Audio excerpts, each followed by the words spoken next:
Home guard संघटनेच्या 78व्या वर्धापन दिनानिमित्त रक्तदान शिबिर वृक्षारोपण। शिरोली एमआयडीसी पोलीस ठाणे येथे होमगार्ड संघटनेच्या 78व्या वर्धापन दिनानिमित्त रुकडी होमगार्ड उपपथक तसेच यांच्या वतीने भव्य रक्तदान शिबिराचे आयोजन करण्यात आले होते। या रक्तदान शिबिराचे उद्घाटन अप्पर पोलीस अधीक्षक जयश्री देसाई यांच्या हस्ते करण्यात आले। यावेळी शिरोली एमआयडीसी पोलीस ठाण्याचे सहाय्यक पोलीस निरीक्षक सुनील गायकवाड, पोलीस उपनिरीक्षक प्रमोद चव्हाण, होमगार्ड रुकडी उपपथकाचे प्रभारी अधिकारी नंदकुमार लोंढे यांची प्रमुख उपस्थिती होती। या रक्तदान शिबिराबरोबर वृक्षारोपण, स्वच्छता मोहीम, जनजागृती रॅली यासारखे उपक्रम राबवण्यात आले। या कार्यक्रमाचे आयोजन लिपिक गौतम चव्हाण व सेक्शन लीडर अभिषेक गायकवाड यांनी केले होते।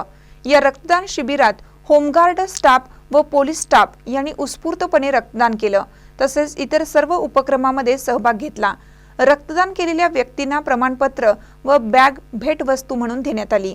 महानकर न्यूजसाठी विद्याधर कांबळे, पुलाची, शिरोली। ताज्या बातम्यांसाठी महानकरेला सबस्क्राइब करा आणि बेल आयकॉनला क्लिक करा।